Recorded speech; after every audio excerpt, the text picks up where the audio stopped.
Hello, my name is Stephanie Peterson, and this is my mentor and project introduction presentation. In this presentation, I will also introduce my mentor, Jeanette Carreras, and my project, which is creating standard operating procedures, also known as SOPs. In this presentation, we will discuss a description of my project, a timeline of my project, organization of SOPs, the importance of my project. I will introduce my mentor, and I will give strategies and the timeline with a meeting with my mentor. And at the end, I will ask 2 questions of my peer reviewers.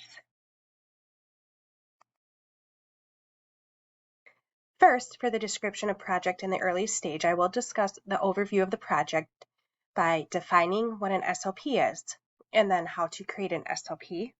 I will discuss the goals of my project, and I will discuss the stakeholders in my project. My project implementation is creating standard operating procedures for all employee job duties. Standard operating procedures are step-by-step, repeatable processes for any routine task. The goal of a standard operating procedure is to ensure reliability, efficiency, and consistency in regular work activities. Standard operating procedures can come in multiple forms. Some of these can be processed in a simple document format using programs like Word or PDF files. Some SOPs can be formed into checklists, and some could be formed using diagrams and flowcharts. The goal is to educate users in the shortest possible time to perform the activity reliably and consistently. SOPs can be one page or multiple pages. Some SOPs can be straightforward with listing just steps, and some can include appendices with more detailed information. An effective process in creating SOPs is first to describe the scope. Your SOP must solve a specific problem and easy to understand. The document should only cover what is being expected. Next, you need to gather as much information as possible. SOPs are usually created to streamline processes, so info should be easily gathered. The third step is to choose the format. Is the document more appropriate to be in a Word document, or is it more appropriate to be a checklist? Is this a process, and should the document be in a flowchart or a diagram? That is what you would need to decide. Once the format is determined, you can create a draft. The draft should list everything that is important in an SOP document and basically be prepared to release. After you create the draft, the next step is to receive feedback from stakeholders. For example, if you are doing an SOP on onboarding, potential stakeholders that you would want to review your document would include HR representatives, managers, and those involved in the interview process. Everyone should clearly understand the document and provide feedback in this step. The next step is to publish your SOP. This should be entered into a centralized location that is accessible to everybody who would need to view these SOPs in the future. After the document is published, you should promote the SOP. One of the biggest challenges for SOPs are that they are often left unnoticed. SOPs should then be regularly reviewed and amended as changes occur. Standard operating procedures are made to prevent mistakes, stress, and miscommunication. This project focuses on a core group of employees that include the program coordinators, who include myself for the hospice section, Lisa for the perioperative medicine section, and Monique for primary care. In each section, the program coordinators are supervised by program managers. Managers are also an important part of the SOP creation because they will be key players in this project. Since I've already been working on this process, I will also be the lead on the project, making sure timelines are being met and SOPs are being created correctly. Each coordinator will seek approval of these SOPs from their section managers. Stephanie Z is the program manager for primary care, and she will be the main approver for Monique's SOPs. Jeanette Carreras is the program manager for the hospitalist medicine and perioperative medicine sections. Therefore, she will approve mine and Lisa's SOP. The next stakeholder for this project would be Tim, and he is the division administrator. Tim oversees both the managers and the program coordinators and will be the ultimate final step in the SOP creation. He will also be the one that will present the SOP completed documents to the chief of the department. In addition, I will ask HR to provide guidelines and protocols for creating SOPs within the company. It is important to make sure everything is created in the same procedure with the same format. I will lead the meetings and present background and instructions on proper SOP protocols. I will also track progress and ensure deadlines are being met. Next, I will discuss the timeline for any implementation project, but specifically towards the SOP creation. In the initiation process, I will meet with all parties involved to discuss the scope of the project and our goals. This will be the first meeting. Next, in the planning phase, we will meet a week later to identify team members and provide a timeline. All roles and responsibilities will be defined in this meeting, and members will understand what is expected of them. A project plan will be created and distributed. In the execution period, this will last around approximately a month. During that time, I will meet weekly with the coordinators initially. In the first few weeks, I would expect that the coordinators will have drafts completed that I will collect and review with our managers. Along with the program managers, I will provide feedback and offer suggestions. During this month, coordinators are encouraged to express concerns or ask questions about anything in the SOP creation process.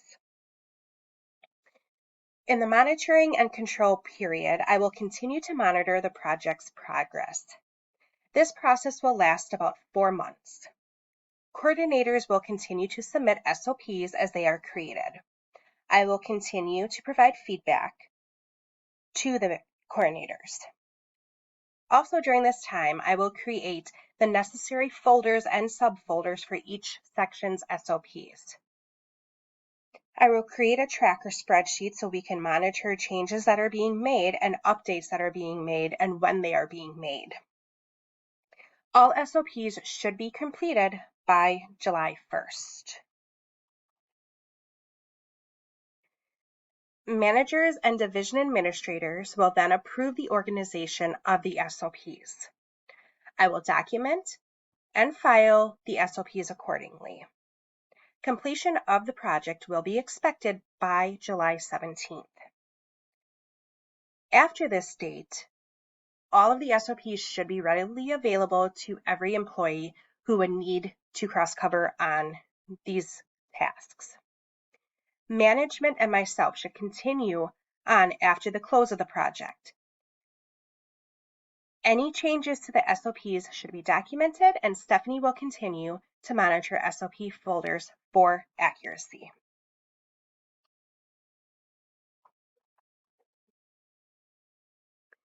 The next slide, I will discuss the organization of how to list your SOPs. Since I have currently been working on the SOPs in my division, I copied and pasted generally what it should look like. There should be one folder that documents all the guides or processes of each section. When you open any of those folders on the left, it should document that specific guide. So if you look, I opened guide 10, which is APP shift work hours. Every time you make a change to this document, you should be creating a new version. This will let us know that changes were made, and you should document what the changes are. If you look at the document titled APP Shift Work Hours, as of today, there have been 14 versions of this document.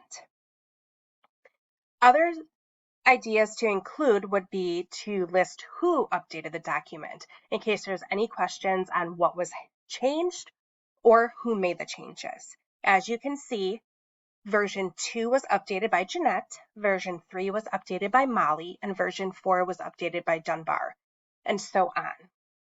This is important to make sure that if changes are not easily seen, you can go to this person to find out what was updated.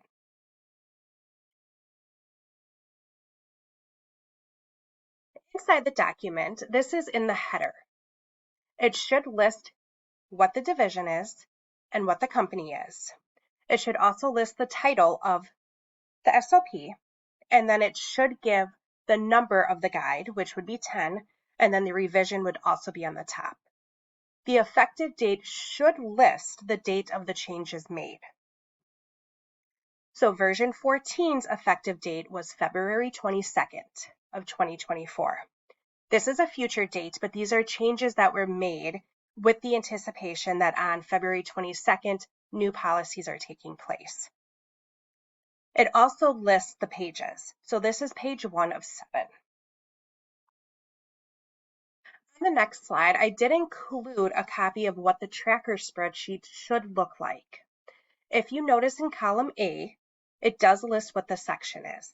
It specifies whether it's a hospitalist process, or a primary care process, or a perioperative process. Anything that is listed as GIM includes all 3 divisions. The next column B should list what the guide number is. This is helpful so that we know who created it, what section, and what the guide is. People should be going to this document before creating a new guideline or SOP so we can see where it is in the process. If you look into your own separate section and the last document that was created would be 19, you should make sure you are coming to this document because, as you can see, Guide 20 is a perioperative guideline. You want to make sure that you are labeling each SOP with a different number. The next column is whether or not it's on SharePoint. Some of our policies are public knowledge, so if you want all of the employees or faculty members to see this, you would then put it on SharePoint. If it is an internal administrative guideline and you don't want the public viewing it, then you would not list it. This indicates what can be shared and what shouldn't be shared outside of the administrative staff. On column D, we discuss what the title is, and it is straightforward. It pretty much lists what is the title. Column E discusses when it was last updated. So as you update the documents, it's important to go into this list as well so that we can see when it was last updated. The last column F is who created this document. Again, this is important because anybody can update these documents with changes, but the author should be listed, so if there's any changes that are important for the author to know, they receive the information as well.